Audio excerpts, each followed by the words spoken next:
And only those people that could sit on the top of a mountain for a very long time and sacrifice everything were called spiritualists.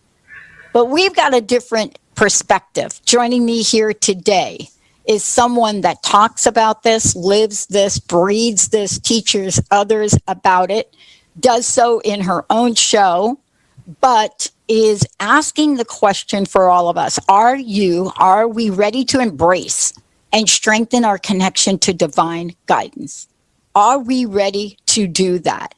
Are we prepared to let go of the camouflaging energies that seek to distract us from engaging with the awareness and then therefore the action that divine spirit provides us? Today's show is this: spiritual glam. Damn. Thanks to my featured friend, guest, host, the most amazing person on the planet, Patricia McNair. All right, spiritual glam. Damn. Wow, what a follow-up. Ditto, Dr. Pat. Well, I was thinking of that title because there's a lot of spiritual glamorization going on.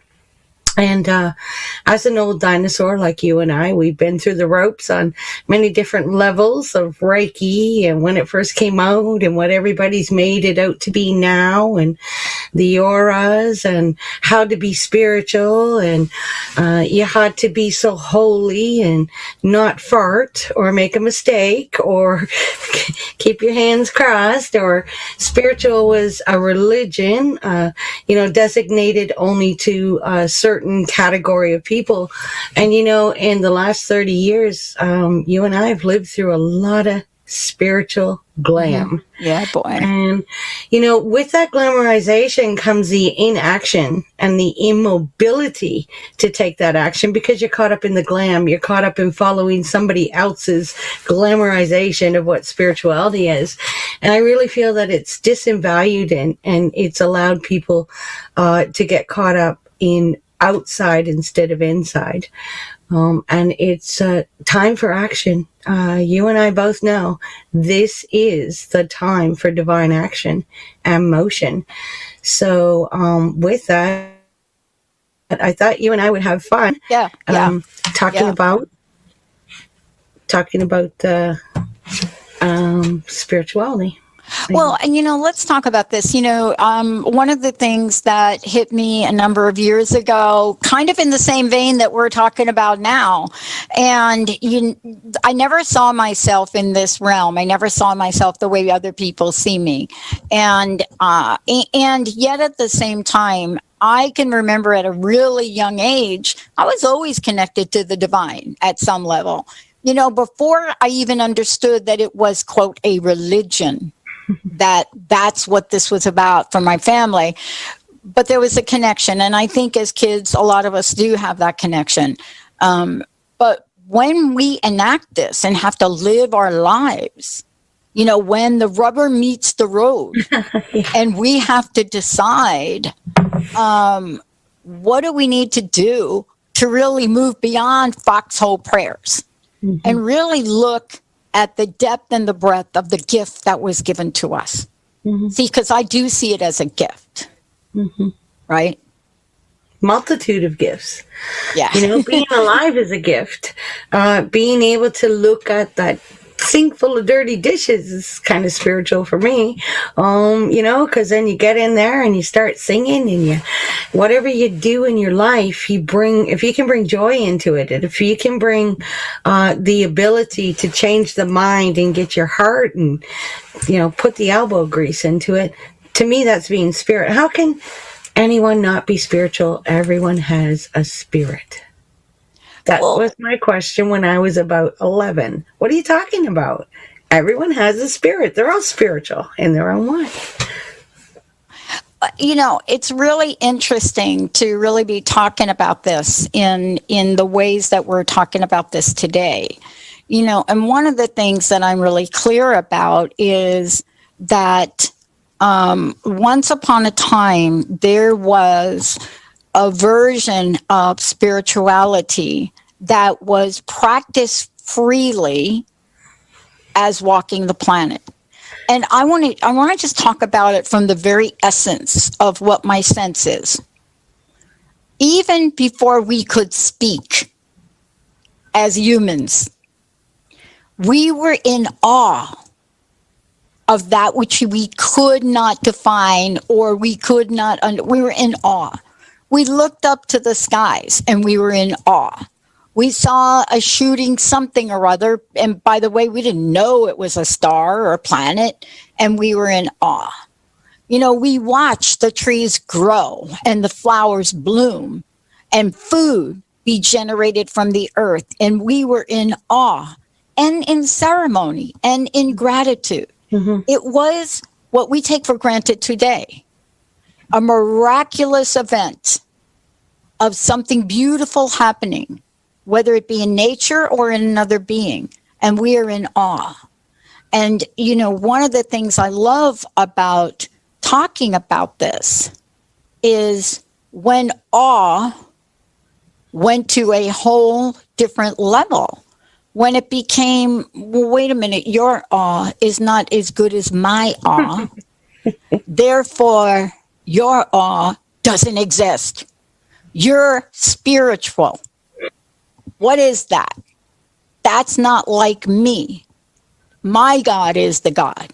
Yeah. And I think we're seeing a reversal of that at some level. Well, when the all became technology and not natural, you know, when an awe is no longer a butterfly that comes so close and almost lands on your hand, and you feel so honored that this tiny little beautiful being would select landing on you.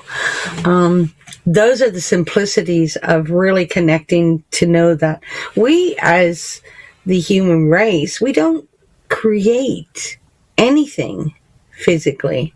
We manipulate what's already been created, but we don't make the sunrise. We don't make the moon come out, you know? So, and because of a lot of changes in the patterns of lifestyle, and a lot of division and separation in between what's right, what's wrong, who's higher, who's lower, what dimension are we on, what planet, you know, all of that hoopla that's come into it. I mean, if we're connected directly to the creator, to our higher, where we came from, are we not able to go in and through all dimensions? Like, what's the problem? Where's the competition here? And let's get back to, wow, holy cow, Pat, I never experienced that before. Tell me again what happened. And then let the spirit find us in the joy of listening and communicating with each other again. And isn't that really what you and I are talking about today? It is more than just a conversation. It's really an invitation to experience that which sometimes we can't describe. We can't, you know, express in ourselves. We don't have a sense of how to reflect upon it. And yet at the same time, we can feel something operating. Do you know what I mean? Mm-hmm. We literally can feel something operating within us. But yet, what stops us from saying divine guidance? I don't know. I say it all the time. You know, one of the things that I wanted to talk about, we're talking about spiritual glam. And let's talk about what that word means, what we mean by when we say spiritual glam. And you know, there's an evolutionary part to that, which we sometimes talk about, we sometimes don't talk about. But in the end, once we start to look deep within, hopefully we'll get a sense of what's possible. When you think about spiritual glam, what comes to mind, Trish? What comes to mind? For me, it's covering the true beauty of not knowing. It's making things appear glamorous just because you might have to put some grit into yourself, right? I mean, you can go out there and you can save the world, and you can go out there and you can help everybody, all your neighbors, but you can sit there in your own shift and not do anything but go on and talk to somebody that you feel is labeled spiritual, very highly gifted, very whatever, and feel like you're always beneath that person because you're afraid to take that. You don't have the confidence to take your own action. So what I do when I work with people is find out what action they want to take. I don't tell them what to do. I've never told anyone what to do. Well, my husband a couple times, but never got away with it. I don't even tell my 6-year-old what to do. I invite him. I ask him, and what are our choices here? And can we, find that middle ground? I don't believe that anybody should say, oh, you need to heal from this, and you need to do this, and do 7 Hail Marys, and come back and lay a wand at layout, and put your stones over in the north side if you want money coming in. It's always gone against my grain, Dr. Pat. And so I've been very quiet, and I work with who I'm guided to work. And you know yourself, I mean, it hasn't been all love and light living in a tent in the middle of the desert working with the deity of the land of Uluru. You get gritty, you get dirty, you get down on your belly, and you crawl in the mud. And it's so beautiful. Yeah. It's beautiful. Not at the time. It can be quite hard. But then you did all you could do. You understood it the best you could. And you put your full intent, your full heart and soul into what you were asked by Spirit to do. That's all you can do. Ever. I want to take a short break. When we come back, I want to just throw a question out there. What if this word, spirituality, was the most incredible shield, the most incredible weapon against fear that ever came to bear? What if it was? What if it was? Would you run out and say, get me 5 of them? Would you think to yourself, oh my gosh, I make sure I never run out? Would you think of it like gas in your gas tank and make sure you got filled up on a regular basis? Would you? When we come back, Patricia McNair and myself, we are going to take that on. And we're going to share some stories and experiences that for us, perhaps we're quite fearful. Mm-hmm. But what if you got the shield of spirituality? Are you that Wonder Woman? Are you that Captain America? Are you your own champion? Stay tuned. We'll be right back.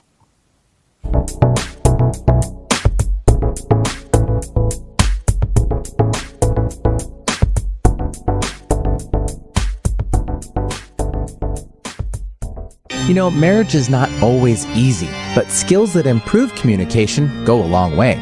Tune in to the Relationship Rehab Show, Recovering Happiness in Your Love with Nancy Landrum and Dr. Pat each month on TransformationTalkRadio.com. Nancy is an author and teacher empowering couples to create and sustain loving marriages. Learn to listen, speak, and handle conflict with respect so your love can flourish. To learn more about Nancy and her work, visit nancylandrum.com. Hi, I'm Patricia McNair, host of Divine Guidance with Patricia, and I'm here to help you live a more authentic, spiritually connected life. Join me every first and third Wednesday at 9 a.m. Pacific on TransformationTalkRadio.com. Being who you are in everyday life is the key to unlocking soul wisdom within that our whole self already knows. Get ready to embrace your spiritual, mental, and emotional well-being, your whole being. Discover your gifts and strengthen your connection to spirit. We will explore earth guidance, divine truth and love, past life lessons, and so much more. So listen in to Divine Guidance with Patricia and join in your personal adventure to triggering, opening, validating, and being all that you are. For more information about me, visit divineguidance.earth. Stuck in a roundabout of dysfunction? Learn how to speak your truth to power with host Dr. Kathy Obear. Create real change with smart tools and smart strategies. No frills, no fluff, just life-changing conversations to help get you where you want to be. Extend your reach and become an agent for real change with Kathy Obear. For more information on Kathy and her work, please visit drkathyobear.com. That's drkathyobear.com.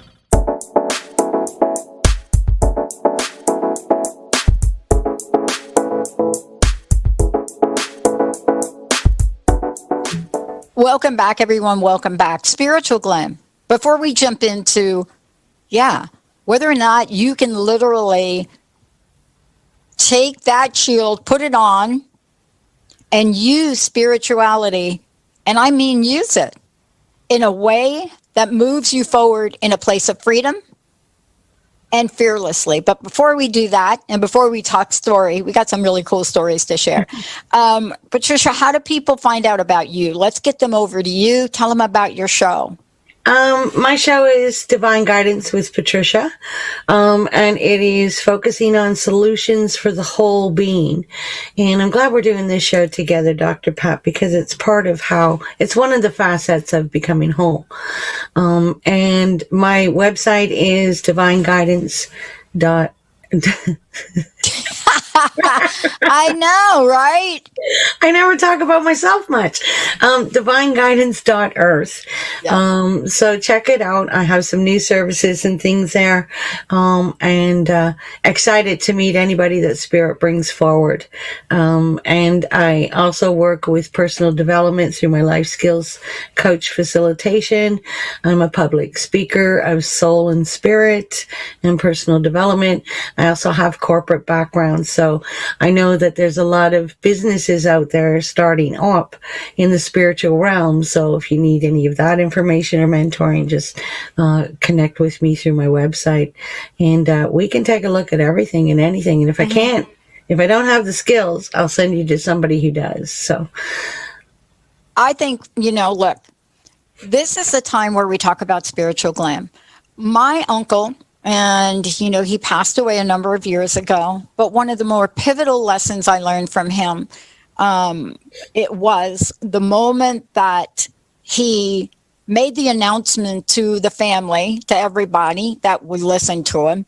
And he said, your Aunt Lee and I, we're not going to be Catholic anymore. We're moving away from that. And you had to know my uncle and my aunt. You had to know that you walked into their house. And believe me, they never took down a crucifixion that was on their wall after that announcement. They didn't change any of that. But they were, and my uncle especially, I think he was like 90 at the time. No, he was a little younger, maybe in his mid-80s when he did this. And I asked him, what did it for you? What was it? I mean, after all of those years, what was it?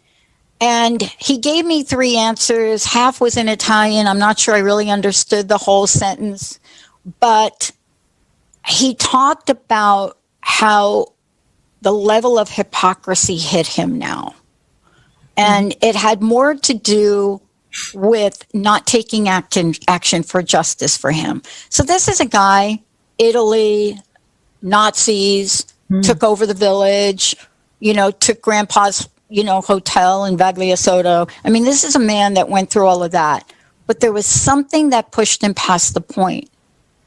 And I remember this answer, Trish. He said, I can believe in God without anyone telling me how to believe in God. And of course, he shared with me exactly why he left. Yeah, there were three reasons. I got 2 of them.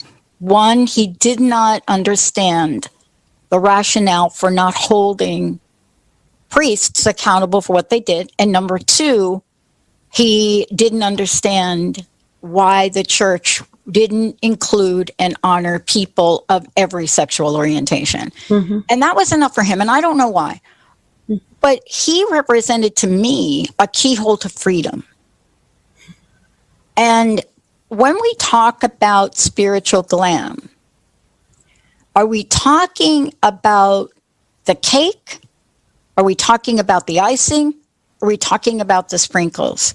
And one of the things I want to talk with you about is the powerful essence of removing the glam, busting the dam, and opening up the gateway to freedom, because that really is what we're talking about when we can remove the shackles of fear, right? Yeah, well, it's fear, Dr. Pat, but for me, it's also the separation. How many people walking on the planet have a belly button? Now, what is the purpose of a belly button? What do we have a belly button for? Is it there just because as a baby we were connected to our mom through an umbilical cord and then it's done? But yet we carry a belly button around for the rest of our life. What is that purpose? And why do we not pay attention to why we have a belly button? If you are into holistic medicines at all, if you place the medicine in and through your belly button, it gets through all your nervous system, through all your blood cells, the faster to circulate through your whole body. The belly button is quite important in how you breathe and how you walk, off-centered. And of course, the belly button for me, when you hold on to your belly button, that is the seat of the soul. So when you're doing your meditations, you notice a lot of people, they put their hands right there. When you want to nurture yourself or hold yourself, you're always holding on to your belly. But yet people walk around with a belly button with no conscious, who thinks of their belly button every day, right? And yet we're all walking around with spirit. The first breath we take is spirit coming in. The last breath we take is spirit leaving. And the spirit is a connection to the soul that merges and is the conductor of all our cellular memory that we obtain as we walk in form. So we walk around with the spirit every day, and many don't even recognize. So that separation of the knowing, that spirit is actually a part of our whole being. I think that's been the devastation, and what's gotten in the way of that is that spirituality has to be glamorized. It can't just be truth. It can't just be matter of fact. You came in with a spirit, ma'am. Let's work with it. It can't be simple. It can't be humble anymore. And, the divine grace comes in and through the most humble situations. We encounter our spirit, the human spirit, in most devastation situations, when we can reach out when we have nothing and we can reach out and offer something in humbleness. Yeah. So that's my ideal of being spiritual. One of the things, look, I grew up as a kid. When I was very young, I stepped into a hornet's nest, right? Those yellow jackets, right? You know what I mean. I do. And as I'm a kid, I'm stepping in. I was really young. I had to be 4-ish, 5-ish maybe. And we were at some bungalow in New York. And I remember stepping into this thing, right, to go after a ball or something. And literally ran home or ran back to the cabin, with these, I don't know, I don't even know how many were attached to my knee, right? Run home. Mom took care of it like moms did. But I lived most of my life deathly afraid of bees. I don't care what they were. Until I went on, as we talked about, a spiritual journey in the desert, right? The oddest situation, never really meant to go, somehow ended up going, not for the purpose I was supposed to be there for, but I was there. And the experience was unlike anything I had ever experienced. I had never had an opportunity to be quiet enough to actually see how many damn things I was afraid of. And bees. Now, if you're in the desert and you are given chores, and one of the chores is to literally wash with a limited amount of water everybody else's little bowl and plate. And you're in the desert, and there's no water in the desert except in your bowl. Every bee in a 1-mile radius will come to that water. And I'll never forget this. And Sidonia said to me, I can't remember her exact words, But if you saw this bowl that I was supposed to take the sponge full of the bees, and I call them fuzzy bees in the desert. They're little fuzzy bees. Take the sponge and still wash the dishes and not disrupt the bees. Crying. I just felt it was a rite of passage. I don't know if I prayed, but I had to get to such a place of belief to do that. And I can't really explain it as I put my hand in the water, as I picked up this sponge that had these bees on it and continued while they were sucking up whatever they were sucking up in the water, continued to wash these plates. Never got stung. They landed on my arm. And I want to ask you this, because spiritual glam, to me, and you have to have a sense of belief, unwavering belief in something other than yourself, but that is within you. You have to have an unwavering belief. And I wonder how many people right now might stand to benefit from a bowl full of bees in the desert and taking that one act of courage.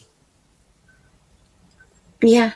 Looking in the mirror and saying, I'm okay. Looking in the mirror and saying, hey, I've got a belly button and a spirit. Trish told me that. And just accepting the fact that you are beautiful and that you are worthy and that you are divine and that your being will show you. Yes, you will read stories. Yes, you will have adventures. Yes, you will have people standing on a stage and encouraging you and telling you their journey. And it doesn't have to, your bee story is amazing. It wasn't that I wore a crown and I waved my magic wand and everybody listened and I taught 7 people in the desert bee medicine. You know, it was authentic. It was real. It didn't have to be glamorized for you to get the message across. The message was, respect yourself not to be afraid. And the bee showed you respect back. And take that step. Yeah. And this is what we're talking about today as we invite everybody to come on this journey with us.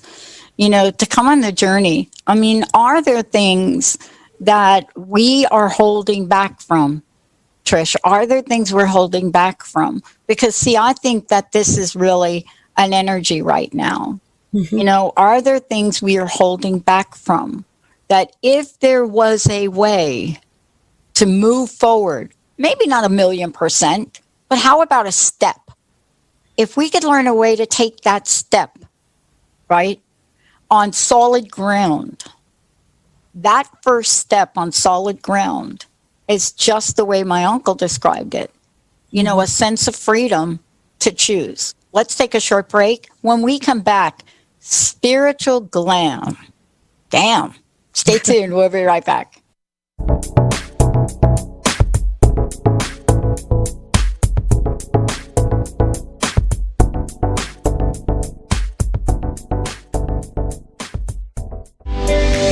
Are you trying to lose weight, but feel guilty for eating your favorite foods? Feeling deprived and resentful makes for results that aren't sustainable.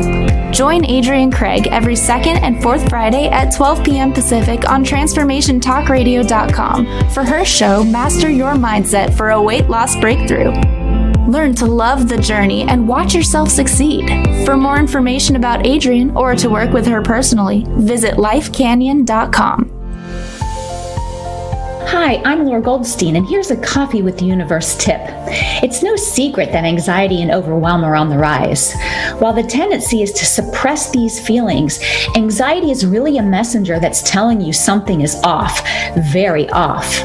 You might be shooting yourself and living a life based on someone else's expectations. Maybe you have trouble saying no, or maybe you're following the fearful voice in your head that demands you do more, be more in order to feel worthy.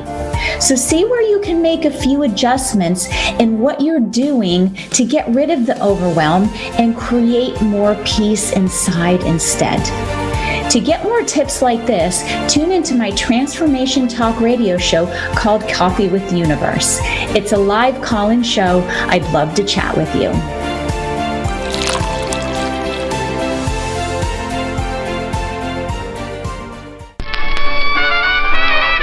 You've been listening, but are you watching?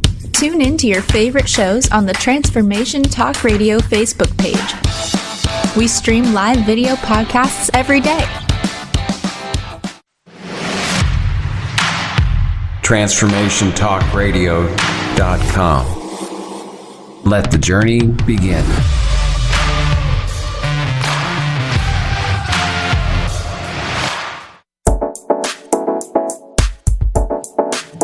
Welcome back, everyone. I am so thrilled and honored to have Patricia McNair joining me here today.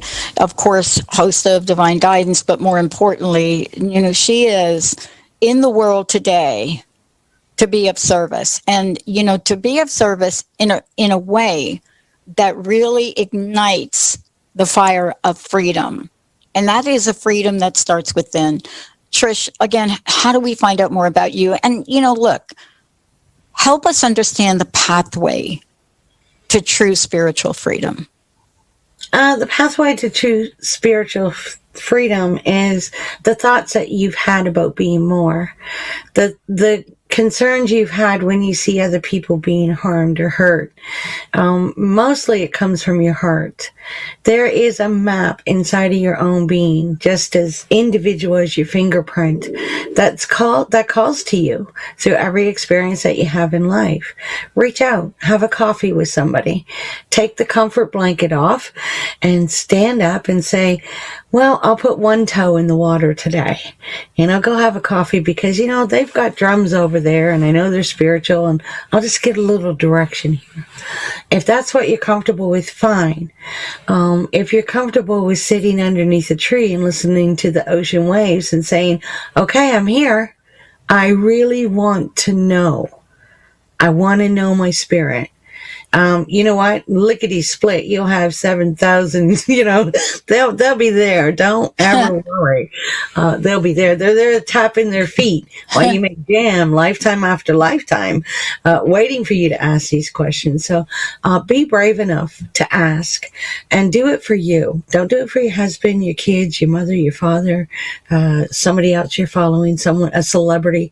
Please do it for you. Because that's the only space and place that you can really, truly find your spirit. Today's topic, spiritual glam. Patricia, I want to really talk about why taking this topic on is so important in the world we live in today. And why it seems to come to the top in a lot of conversations. And maybe people don't quite understand what we're talking about, spiritual glam, but, once they hear the reasons that we're talking about it, I think they will get a sense of it, the importance of it. Yeah, sadly enough, the reason I wanted to discuss the topic, especially with you, is because we've all been around people who are deemed... And they're beautiful people out there, and they're doing really great work, and nobody knows their name. Does that make them not spiritual? Does that not make them, with abilities or gifts? And then there are people hey, my self-spirit has asked me to come out and do my own show.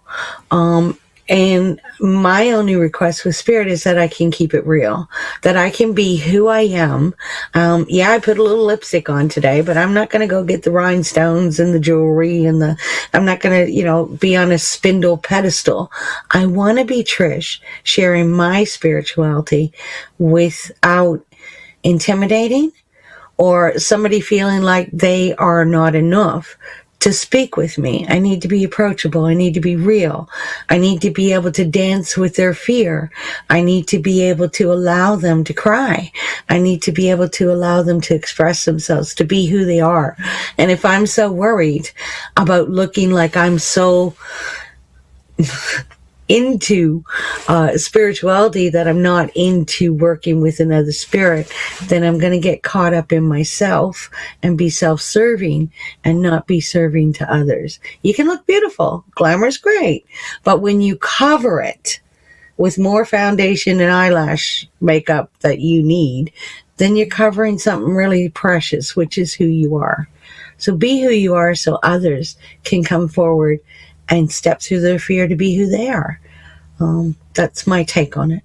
Well, I want to really dive deeper into that, because we're living in an age right now where we are so masking up. And I don't mean that about COVID. I mean that even underneath the COVID mask, we are building up layers and layers of masks. We have a mask for what people think of us on social media. We have a mask for what we think if we stand up for what we believe in. We have a mask for speaking out. We have a mask on for, making sure nobody knows really how sad and depressed I am inside and what that can look like. There's a mask for making sure that, folks don't understand that my marriage is falling apart and that I'm holding it together on a thread. And so we have trained ourselves now in the art of masking up. COVID-19 is a metaphor for it. And of course, there's a reality to that. But once that mask comes off, at some point in time, the question remains, how many others have we put on to deflect us really being who we are and not judging ourselves for that? Mm-hmm. Yeah, there's a lot that led up to the physical masking. And what I really, what I really want to do with this topic, the goal was to empower people to know that their knowing, their idea, their expression of spirituality, is fine. It's absolutely fine. Nobody comes in with a full instruction book on how to walk a spiritual journey. We walk a spiritual journey without knowing it until we know it. And then we know more. And then we know enough to know we know nothing. And to me, that's the cycle. We're already walking our spiritual journey without knowing it. We're already preparing ourselves for what it is that is our purpose, what is our passion, what are we going to be doing with the rest of our lives. It unfolds on its own. If we have enough strength and courage and awareness to keep it going. That's the part that I think in the last 20 years, there was a lot of spiritual movement, and then now it's falling flat. And you see the ones that are getting, films and books, and they're really, really pushing spirituality in a certain direction. And I think that Dr. Pat's and Patricia's and Olivia's and little Quentin's spirituality, if we all sat down and had supper together and communicated honesty without judgment, and went, wow, that would come back perhaps. Yeah. And I think really that's why you and I do what we do, because we know what the journey is like to be on the rough roads. Mm-hmm. We know what it's like, maybe the metaphor of experience absolute drought in the desert. Mm-hmm. And, struggling like that little bee to get a slurp of water. And that is what goes on sometimes inside of us. Mm-hmm. And yet at the same time, I believe that I needed some help in finding that way and that pathway. Mm-hmm. I mean, I didn't get there by waking up one day and finding myself in the desert. I had some beautiful people along the way help me. I have had more angels in my life. I have to tell you, I started to look at this because I have a publicist who wants me to write a book. And she says, don't write the book, just give me the one page. And I went back and I looked at this, and I had more angels in my life show up at early years, at later years, at my corporate years. All through my life, I have had more angels, two-legged angels. Mm-hmm. But I've also had the other energy show up. And once you recognize that, the sense of being alone could literally dissipate. And I think that right there, that energy of feeling connected and really taking away the masks or the facade or whatever it is, that true connection where anything is possible, I think we're so hungry for it. I would agree. And, people find direct connection in so many different ways. Am I good enough? Can I do this? I know a little bit more. Should I still be a part of that? Let divine guidance, let divine pray or speak out to yourself.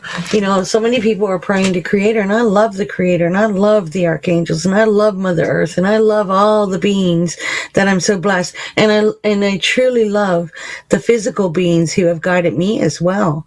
They have really, taken time to reach out to me and to say, hey, little one, this is, and I enjoy that. But what I really, truly enjoy, what brings me passion, is when I can see someone else's eyes light up because they feel worthy enough to go ahead, because they feel I am divine. I am special in my way. And I do have this knowledge and I don't understand it, but I'm going to go for it, Trish. That is where I shine. I light up. So. Can you remember a time? Can you remember sort of the first time? Let me call it the first time, because that's what I'm thinking about right now. Can you remember the first time that you've been touched? And what I mean by that you've been touched by something that was there for you, right? Where you had a realization of, wow, my life is going to be about this. It was when I was just coming out of a sweat lodge with my Cree uncle who was doing it. And I had shared a really sacred dream that I'd had about a white buffalo, and I had no knowledge of white buffalo. However, he kind of looked at me sideways as if, is she coming in here just telling me a white buffalo story, trying to get, and then he looked at me the other way, and I said, what is it? And he goes, nothing, never mind. And I carried that for quite a few weeks after that till we finally sat down and finished it. But what happened with me is that I was so passionate because I recognized that I was okay. I was okay. And I shared spirit and I communicated with everybody. If I had a message, I would just tap them. If I was 7, I would say something. If the minister wanted me to call him father something, I would say no, because I've had 30 foster fathers and you're not my father. So Mr. So-and-so, what's your name? And that just wasn't, but the passion to hold on to my truth, even though it may not be right, and hold on to the fact that I can be corrected, which puts me in a better direction. So I would brag to my uncle. They accepted my spirituality. They kind of knew that I was spiritual, and I felt so great, so connected. And I said, but I want to stay in the background. And of course, my Cree uncle looked at me and said, okay, so you're going to follow spirit. You're going to do your work. You're going to do everything your way. And that hit home. What exactly was I being asked to do? And how could I actually do that? And who would actually listen to that? And I was guided from a small age to speak up, be myself, hold my truth, and be open to correction. And that was no guidance from human. It was guidance from spirit. So this uncle in human form giving me the same message, that's when it collided. That's when it was like I knew that there was more helping me and guiding me than just the form. So. Yeah.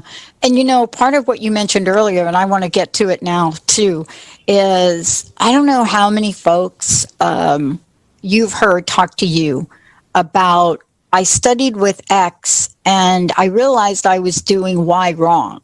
And I thought to myself, well, wait a minute. most of my life I didn't study with anybody, and therefore there was nobody to tell me that, okay, so I didn't come in the circle from the east. All right. I mean, who did I offend? And so we're at a place now where we don't need more judgment on our spirituality, where we don't need more judgment on, are you doing it right or are you doing it wrong? You know, where we don't really need more judgment on, this is the way you meditate, and if you don't meditate this way, it's not going to be okay, right? And I got to tell you, the first time I was handed a drum, it's funny. The first time I was handed a drum was in our coming of age program, and I studied with people from the Lakota tradition. And first time I was handed a drum, I'm like, Monica, what? She says, you just beat the drum. And I said, like, how? And she said, take the stick, hit the drum. Take the stick, hit the drum. That is the message. And the minute that I did it, the first time, the rest literally wasn't by me. Right? Yeah. There was no rule book. There was no notes to follow. Hit the drum. You are the keeper of the drum. Hit the drum. And to be honest with you, that became my role. You know, when we did Sweat Lodge, I stood by the door. I was the one seated by the door in the lodge. You know, I wanted to be in charge of the fire, but that wasn't my role. It was a different role. And it was about the drum. But how often our minds tell us, Trish, well, what if I don't beat the drum right? You know, I find a lot of people who have followed spirit without having a lot of teachers inform have been the hardest on themselves. You know, you said nobody to tell you no, that wasn't right, but I'm sure Dr. Pat was there telling Dr. Pat that wasn't right. Oh, yeah. So when you actually find that camaraderie, you find that connection with other beings, even if they don't agree, or they don't have a clue what you do, but they agree with your spirit. They agree with your soul. They agree with your intent. And you know what? Mainly that's all that's needed, with a little direction. Your intent speaks volumes. You can go stand on any stage. You can learn and study and be a Tibetan monk, but if you don't have good intent, it will show. It's there. So I watched a group of young people more than one time in this coming of age program. I watched a group of young people, ages 9 till about 13. Usually for 9 months they stayed together. And I watched, for the first time I had ever seen this, was when Monica assigned them to build their own sweat lodge. And she gave them a diagram, and there was a little bit of instruction. And I watched these children take the cedar, I just watched them build this sweat lodge from nothing. And it took them a while, and it was magnificent. It was, of course, larger than it was, of course, because you know, they didn't have any boundaries. I mean, they were looking at, wow, there's 15 of us. We got to make sure we can all fit in it. And I watched them do it. And I watched them put these beautiful sacred, you know, coverings on it. And nobody said to them, you're doing it wrong, or you're not doing this. But to see the expression on their face, the confidence, the connection they had to this, every piece of wood, even building the pit inside for where the hot rock would be, every part of this. And to watch them create something so perfectly symmetrical, without tools, just pure heart, is very hard to explain that level of spirituality and connection. But you can feel it. Yeah. You can feel it when you share it. And that's the difference. I guess glamorization is is great. And, everything has to glitter. I love glitter. Um, and everything has to shine, and it's all about light. But it's not just light and love. It's about the hard choices. It's about getting out of your comfort zone. It's about being good enough to know that you're being triggered, and how do I take responsibility for that? How do I reach out and be of service to other people and get out of self-will? How do I stop my tantrums because I don't do it the way I have seen it done by others? So, why aren't I meditating? Because I'm too conscious to meditate, but that shouldn't be right, because everybody should be able to meditate. When you get out of the what ifs and the who fors, and you should and you shouldn't, and you just say, you know what, the hell with this. What do I need and want? Universe, help me out here. Boy, isn't that the key? Wow. Patricia. So I love standing beside people. I don't want to dictate your life. Don't come to me and get dependent on any messages, because I won't have it. I don't want a following that way. I want people to walk beside, and I want to walk beside them. And you're one of the people that I truly, truly enjoy walking beside, Dr. Pat. You have come to mean a great deal in my life, and I thank you for being here. And thank you as well, because I have learned over time that it is the walking beside that is so powerfully strong, that all of us, even to take 2 or 3 steps together, it's a major shift. Thank you for today. Please again tell folks how they can find out about you, how they can work with you, all of the above, and what's your personal message? What do you want to leave us with today? Okay.